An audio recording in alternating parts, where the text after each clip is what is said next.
નમસ્કાર. ચાલો આજે ભારતના ઇતિહાસની એક એવી ક્ષણની વાત કરીએ જેણે સાચું કહીએ ને તો બધું જ બદલી નાખ્યું. એક એવી ઘટના જેણે દેશનો આખો નકશો જ ફેરવી દીધો. તો સૌથી મોટો સવાલ એ જ છે નહીં કે ભાઈ એક કંપની જે ખાલી વેપાર કરવા આવી હતી એ આખા દેશ પર રાજ કેવી રીતે કરવા લાગી? ચલો આ ગૂંચ ઉકેલવાની કોશિશ કરીએ. અને આ આખા રહસ્યની ચાવી છે ને એ એક જ દિવસમાં છુપાયેલી છે. એક એવા યુદ્ધમાં જે સાચું કહીએ તો યુદ્ધ હતું જ નહીં, એ તો કંઈક બીજું જ હતું. તો ચાલો સૌથી પહેલાં એ સમજીએ કે આ એક જ ઘટનાને ભારતમાં બ્રિટિશ શાસનનો પાયો કેમ ગણવામાં આવે છે. આખરે એમાં એવું તો શું હતું? તારીખ હતી 23 જૂન 1757. એક એવો દિવસ જેણે ઇતિહાસનો આખો પ્રવાહ જ બદલી નાખ્યો. આ દિવસથી જ એક નવા યુગની શરૂઆત થઈ. તો સવાલ એ થાય કે આખરે એવું તે શું બન્યું કે એક સ્થાનિક નવાબ અને એક વિદેશી કંપની એકબીજાની સામસામે આવીને ઊભા રહી ગયા? આ ટક્કર પાછળના કારણો શું હતા?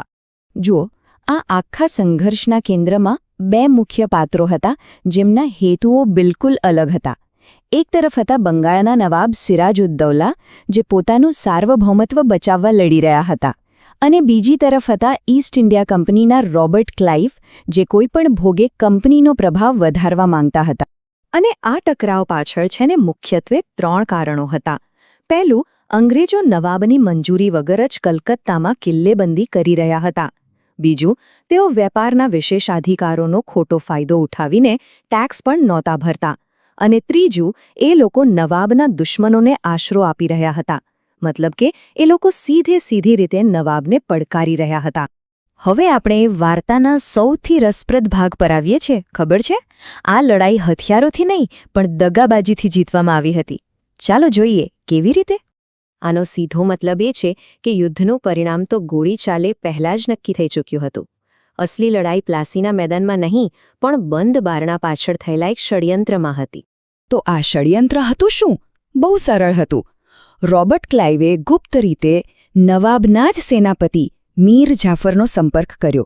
એને બંગાળના નવા નવાબ બનવાની લાલચ આપી, અને બદલામાં મીર જાફરે શું કરવાનું હતું? બસ યુદ્ધ વખતે પોતાની સેનાને ચૂપચાપ ઊભી રાખવાની હતી. બસ આટલું જ. તો વિચારો, યુદ્ધનું મેદાન તૈયાર છે, લડાઈ શરૂ થાય છે, અને નવાબની સૌથી મોટી સેના જે મીર જાફરના નેતૃત્વમાં હતી એ બસ ત્યાં ઊભી રહે છે, લડતી જ નથી. બસ આ એક જ દગાએ નવાબની હાર નક્કી કરી દીધી. અને આ વિશ્વાસઘાતનું પરિણામ શું આવ્યું? એના પરિણામો તાત્કાલિક અને ખૂબ જ મોટા હતા. એણે આખા ઉપખંડનું ભવિષ્ય જ બદલી નાખ્યું.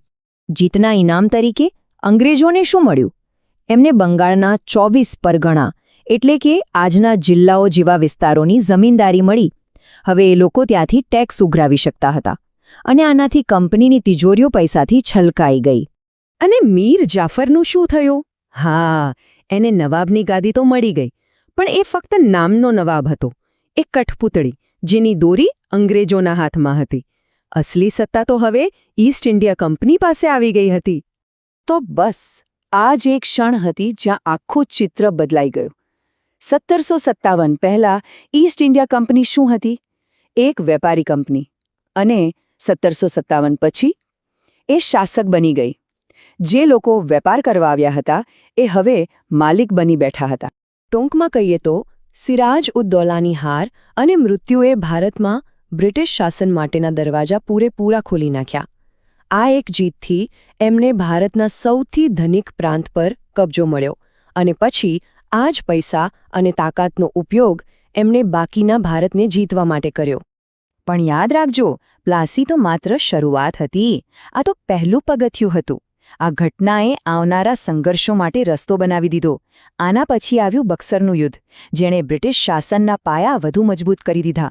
પણ એ તો એક અલગ જ કહાની છે. શું એના વિશે પણ જાણવાની ઈચ્છા છે?